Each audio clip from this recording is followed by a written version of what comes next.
I am just legit so exhausted after that session. I don't know how much energy I can give to it. Oh my gosh! Like I'm a little tired too.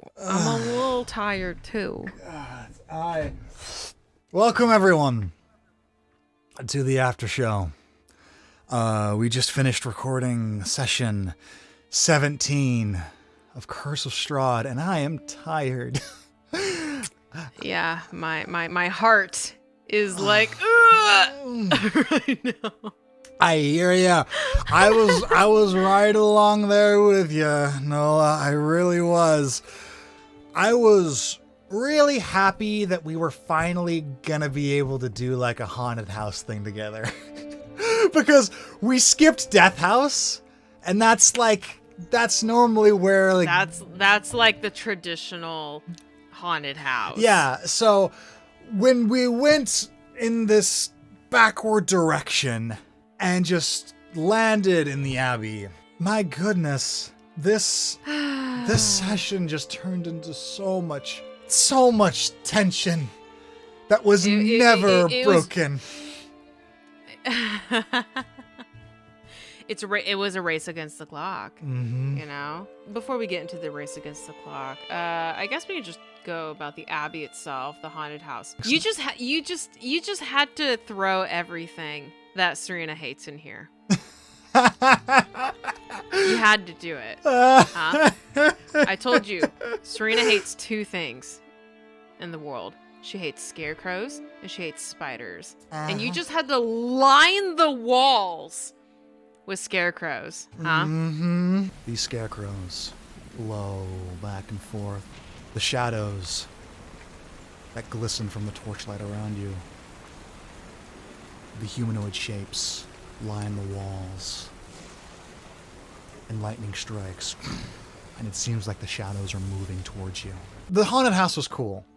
And setting the stage for that was awesome, something that I'd been looking forward to, but I'm not gonna lie, it was just overshadowed by everything else just because of how tense everything was. It's like I can barely even remember what the heck happened like before Serena left the Abbey. It all happened really quick. I remember we saw the priest, the abbot, the gorgeous abbot. Yeah. I was like, whoa. Uh-huh.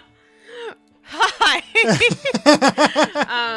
Shouldn't And be. then, of course, turns out that he's like this crazy experiment dude that likes to create all these mongrel monster creatures. And then there's this Sally doll that he's trying to give to Strahd as a bride, and it's just like, all right, well,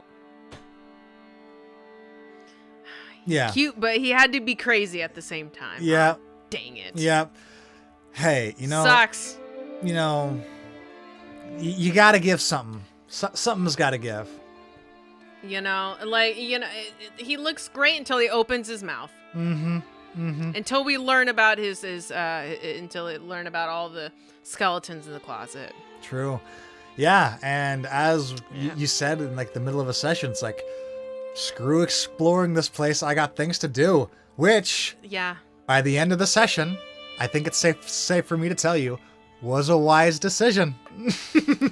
When you told me that we only have 8 hours to find find Irina and Esmeralda, they could have been anywhere. Mm-hmm. Why am I wasting time exploring the Abbey? For what? What's here? Mm-hmm. They're not here. Mm-hmm. So I don't need to explore here. Mm-hmm. So I can explore here later after we found them. Uh-huh. So I think what made this session even more intense is that this is not only a high tension session with a race against the clock, it's a race against 2 clocks. We have Ismark, he's dying, he's on his deathbed, and Irina and Esmeralda have been taken by werewolves, and we don't know what their fate either. Mm-hmm. So if I spend time with Ismark, they're in danger. Mm-hmm. If I spend time try to look for them, Ismark's in danger. Yep. So there is no time for like, because you recommended earlier, I'm like, oh, you could rest, you can stay with Ismark and rest for 8 hours, get your healing, get your spells back. I'm like, no, because Irina and Esmeralda, they're in danger too. Yep. Everyone's in danger. I was just letting you... I did that a few times this session, just making sure you were aware of your options, because I don't know about you, but like high stress, high tension situations, like I don't even know what's in front of me anymore, because I'm just like, there's this thing. Yeah. I'm so dehydrated. I was just profusely sweating that whole time just because I was so unsure what was going to happen next. I was like, okay, is she going to sleep? Well, then this is going to happen. Is she going to go? Is she going to succeed on this investigation? No sleep. No sleep. Ever. We started off pretty high strung with the environment that you're in, and then just no breaks. Was that a little much? Like, I definitely kind of put the pedal to the metal this session in terms of tension, higher than anything that we've ever played. And it was definitely like me saying, like, okay, how far can I go with this? Because, like I said, 2 ticking clocks, because these people are missing. And on top of that, Ismark is hurt. And on top of that, you're exhausted and injured and haven't gotten a rest. So it was just... It's the thing, then a a thing, then a thing. It was a little scary, but honestly, I enjoyed it because I trusted that... Okay, I expected that, probably there would be some consequences for Serena, like, just pushing herself and just going full steam ahead and no sleep or rest or whatever. But I also trusted that you wouldn't just take that and just be like, Serena dies. Yeah. Like, And eventually you hear the familiar sound. As the darkness and mist around you begins to take shape, and you begin to see things in the shadows, watching you. and she's beginning to shake, and it's not just from the cold. And her eyes are watering with tears as she starts calling out, Irina! Esmeralda! Where are you?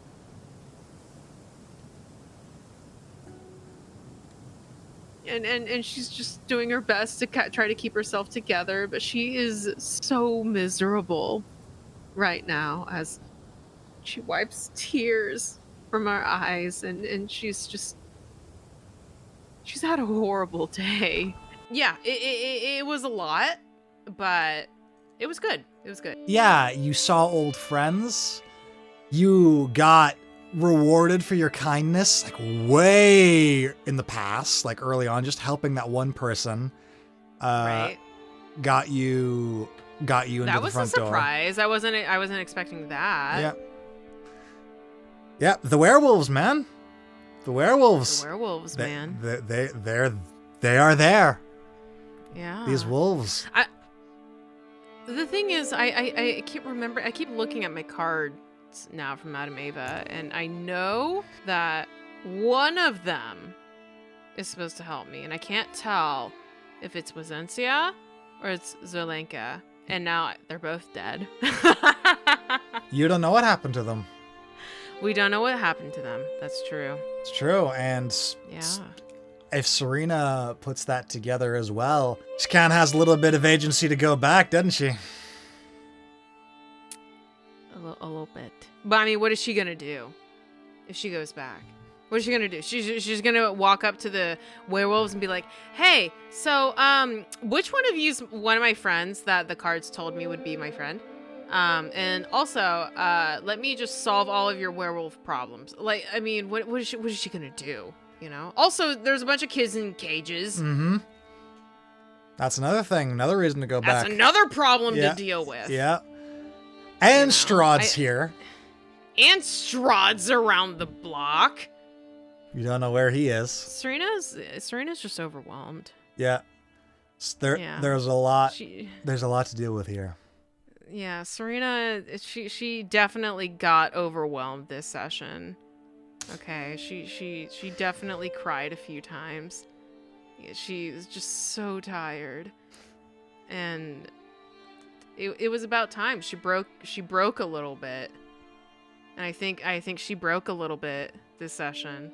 Everything happened so fast, There's like some Pat guy, I can't remember his name. Everything happened just. Yeah. But you don't. But you feel more fulfilled this session than you did the other one.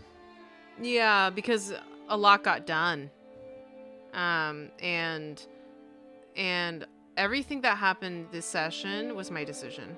You gave me plenty of opportunities for me to stop, rest, explore some other place, go over here, talk to this person. I had many other options. I had 50 different options to do all these different things. And I made the decision to be like, no, our priority is to find these people now. Even Wasensia. Yeah. She was like, hey, like, girl, you need a rest. And I'm like, no, I don't. Mm-hmm. I'm fine. Yep. And keep going. Yeah. And hence the point of exhaustion. Probably should have given you more, to be honest, but I think you were. Serena was suffering enough. Serena was suffering enough. Okay, she's having a mental breakdown. I was having a mental breakdown. Yeah. We're all having a mental breakdown. I was so legit scared. Because you were pushing her so hard. And then when that werewolf attack came, I was like, she doesn't have a lot to work with here, but you still had the fireball spell. I still had, I saved some of my higher level spell slots in case. Yeah. I always have at least one high level spell slot in my back pocket in case I need to get out. Which is good because those werewolves came in and started biting people. Yeah. And then that was a whole other escalation of tension in the middle of the fight. And then it's just like, no, I'm not going to catch lycanthropy right now. Uh-huh. We cannot have that happen to any of us right now. Please. We do not need any more problems. And chat coming in clutch to your rescue on that one. Yeah. Otherwise... Thanks, chat. No one wants to see Irina become a werewolf. No one wants that. Yeah, Irina would have become a werewolf, so... But she didn't. She got to make her way through the forest, back to the Abbey, to her dying brother's bedside, and that last moment. And that is probably my biggest annoyance of the session, is that Roll20 doesn't toggle death saves with advantage and disadvantage. So those final 2 death saves, like where you thought that he was dead, that was me trying to roll with advantage and it just didn't work. It's like, like that was kind of a dick move on my part, because now she's gonna think that he was dead. I saw it and I thought, I saw the rolls and I was like, oh no. Yeah. He did. Yeah. No, I was Irina was yelling at him, so I made his next death save be with advantage, and Roll20 just doesn't let that happen, which led to that brief moment of misunderstanding. It's drama. Okay, Serena would have looked and thought that he died, and she would have freaked out. And then he's not dead. He's not dead. So dramatic. So happy. Yeah, you did the most optimal thing, but probably one of the most dangerous things. And here you are. You rolled a lot of rolls, and you are in the barracks with Irina and Esmeralda and Ismark all okay. Yeah. Everyone's back together. Irina's throwing up. Esmeralda, she's passed out. Serena's passed out. You wake up 5 months later, and everyone you know is gone. You wake up 5, and Strahd's taken over everything. Great. Also, I caught that casual love confession at the end. Yeah. From Ismark. Yeah. He was very casual. He was kind of delusional. He'd been through a lot. He'd been through a lot. Yeah. He'd been through a lot. Serena been through a lot. He was basically dying for like roughly 10 hours. You know what? He should be used to this by now. I mean, how many times has Serena had to help him bring him back from the dead? Okay. She dragged like this gargoyle bird thing off of his corpse, helped revive him back then. Every other session, Ismark's dropped, and Serena's got to help him. So he should be used to this by now. Yeah, and that's what made this so unique, is that it was different. Like it was different. The Serena couldn't just like heal. Serena and he's fine. Yeah, Serena couldn't just do that, and like couldn't just like play her violin and fix the problem, which is very new to her. I'm assuming, like this feeling of like, yeah, oh, it's not enough. Yeah, like what I can do isn't enough right now. Like I don't have the power to save him. You couldn't just healing word them back into existence, and you needed to go on your own. Which is probably the first time Serena's been on her own since the beginning of this campaign. Yep. Into the deep, dark woods at night. Already weakened. In the rain. Yep. And she was absolutely driven to save the people that she cared about, even though she was totally basically killing herself. Like, this is a pretty big, good moment for Serena. Talk about bad ass. Yeah, talk about badass heroine hero moment. That's got to be in top tier heroic D&D moments that I've ever seen. She's not just a pretty girl, okay? She's a hero too. Yeah. Yeah. And she freaking did it. And she did it. You know, passed out in Ismark's arms as she cries or tries to. Yeah. And then she passes out for the next 2 days. And then color returns to his eyes. That usual deep brown. Serena, is that you? Yeah. Hey.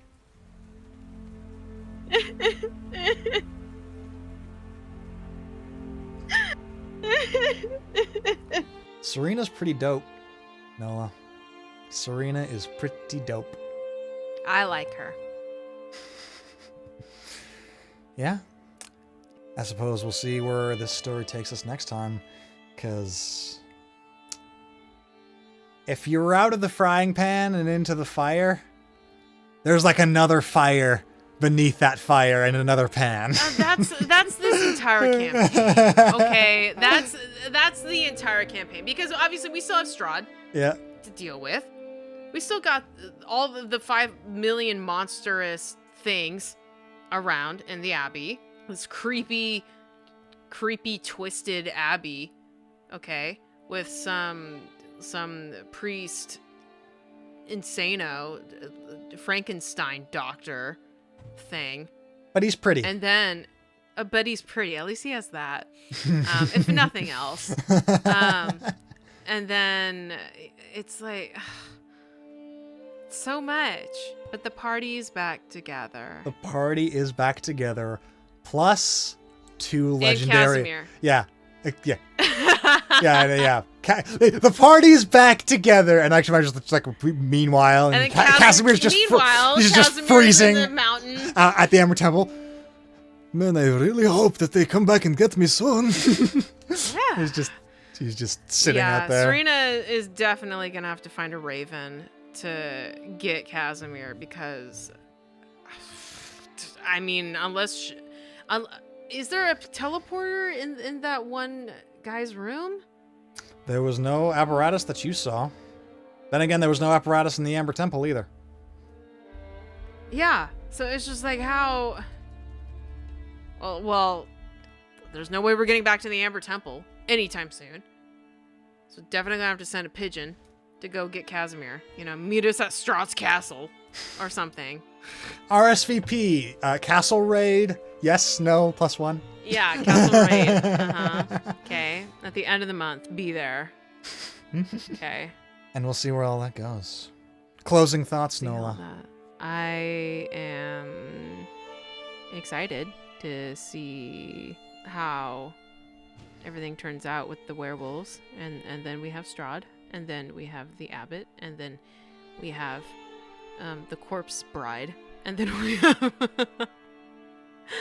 This is a pretty Tim Burton place. You got Sally and the corpse bride, and it's pretty. Yeah, honestly, it's pretty Tim Burton. Yeah, the abbot is actually just a more attractive Tim Burton. He's just leads you to his basement, and it's just all claymation stuff. I'm just trying to start a new art medium. Oh, really? Tell me more. Until next time, boils and ghouls. Until next time, boils and ghouls.